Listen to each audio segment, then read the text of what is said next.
ఓం నమః శివాయ. ఓం నమో నారాయణాయ. నరదృష్టి నివారణ కాళభైరవాయ నమో నమః. ఓం గణానాం త్వా గణపతిగుం అవామహే కవిం కవీనాముపవస్త్రవస్తవం జ్యేష్ఠరాజం బ్రహ్మణస్వత ఆన శృణ్వన్నోతిభిస్సేదసాదనగుం శ్రీ మహాగణాధిపతయే నమః. హరి ఓం. మా ఛానల్కి స్వాగతం. చూస్తున్న వీక్షకులకు ప్రేక్షకులకు ప్రియ కాళభైరవ భగవద్బంధులకి స్వాగతం పలుకుతూ మమ్మల్ని ఎంతగానో ఆదరిస్తూ ఉండబడినటువంటి ప్రియ సోదర సోదరీమణులకు అందరికీ కూడా శ్రీ పరాభవనామ సంవత్సర తెలుగు ఉగాది పండగ శుభాకాంక్షలు. తెలుగు ఉగాది పండగ సంవత్సరాంతము కూడా అందరికీ శుభాన్ని, జయాన్ని, ఐశ్వర్యాన్ని, ఆనందాన్ని, ఆరోగ్యాన్ని ప్రసాదించాలని మనం కూడా మనసారా కోరుకుందాం. 16/3/2026 నుండి 31/3/2026 వరకు పుట్టినటువంటి వారందరూ కూడా ముందస్తుగా జన్మదిన శుభాకాంక్షలు. గతంలో వివాహం చేసుకున్న వారికి వివాహ వార్షికోత్సవ శుభాకాంక్షలు.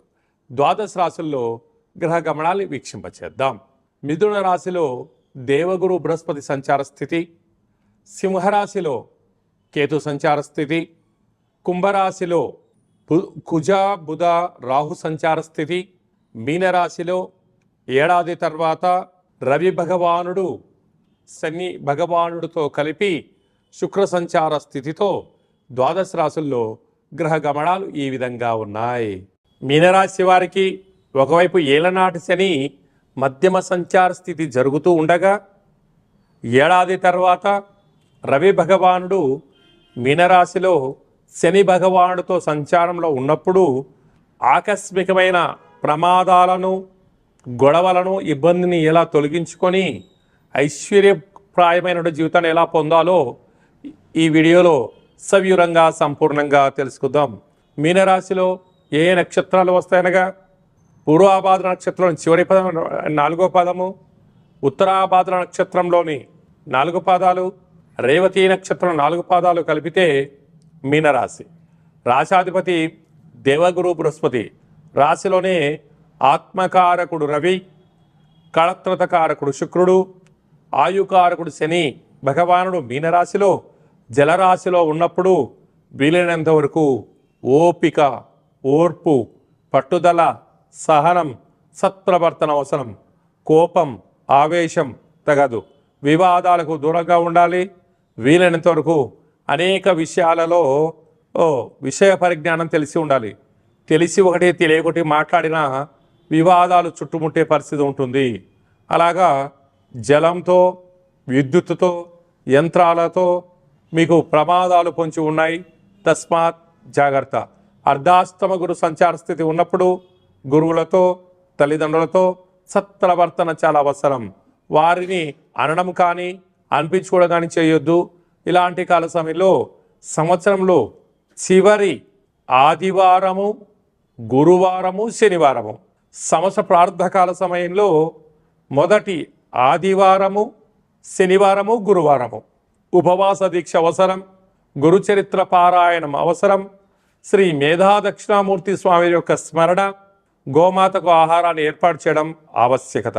ఎన్నడూ లేని విధంగా వ్యయంలో రుణరోగ శత్రుకారకుడు కుజుడు, బుద్ధికారకుడు బుధుడు, వాస్తు నరదృష్టికారకుడు రాహు సంచారం చేయనప్పుడు కుజదోషం ఉండడం వలన వివాదాలకు దూరంగా ఉండాలి. పోలీస్ స్టేషన్లు, కోర్టు సమస్యలు పొంచి ఉన్నాయి కనుక ఇలాంటి కాల సమయంలో ఇంట్లో కూష్మాడ దీపము, కాళభైరవ స్వామికి స్మరణ, ధ్యానం అవసరం. వాహన ప్రయాణం చేసేటప్పుడు తగు జాగ్రత్తలు కూడా అవసరం. వీలైనంత వరకు ఎవరిని అనొద్దు, అనిపించుకోవద్దు. బ్యాంకు లావాదేవీలు, ఓటీపీలు కూడా చాలా జాగ్రత్తగా ఉంచుకోవాలని చెప్పి జ్యోతిర్విజ్ఞానం తెలియజేస్తుంది. సాఫ్ట్వేర్ ఉద్యోగస్తులు, హార్డ్వేర్ ఉద్యోగస్తులు, వ్యవసాయ సోదరీమణులు, జర్నలిస్టులు, సోషల్ మీడియా ఇన్ఫ్లుయెన్సర్స్ అందరూ కూడా చాలా జాగ్రత్తగా ఉండాలని చెప్పి జ్యోతిర్విజ్ఞానం తెలియచేస్తుంది. మార్చి మాసంలో ద్వితీయార్థంలో ముఖ్యమైన పండుగల గురించి క్లుప్తంగా సవివరంగా సంపూర్ణంగా తెలుసుకుందాం.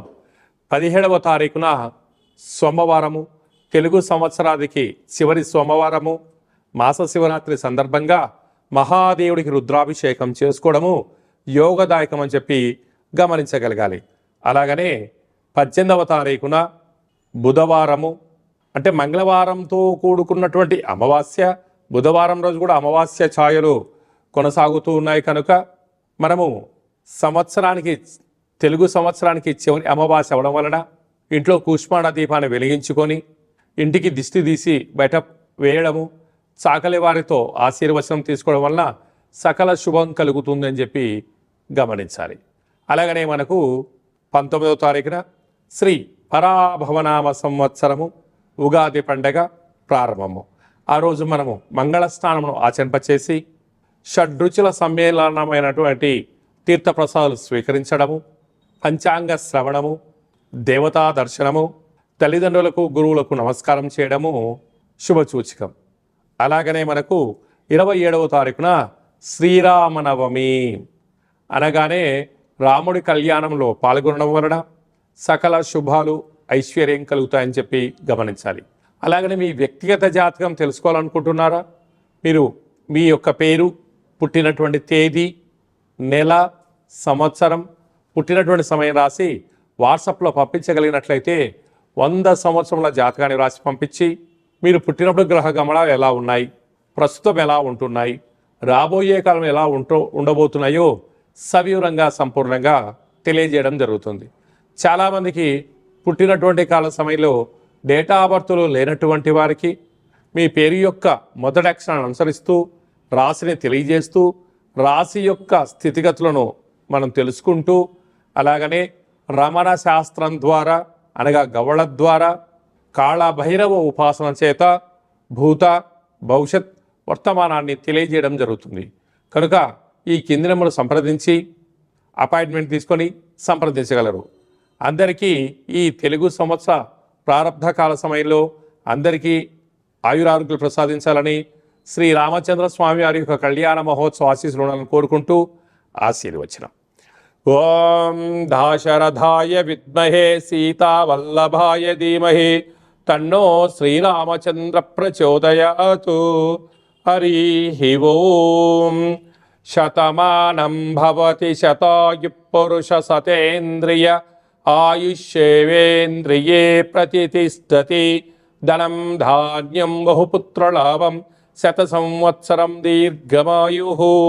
శ్రీ పరాభవనామ సంవత్సరాంతం ఆయురారోగ్యం ఐశ్వర్యం అనుగ్రహం ప్రసాద సిద్ధిరస్తు తదాస్తు. ఈ వీడియో మీకు నచ్చినట్టయితే లైక్ చేయండి, షేర్ చేయండి.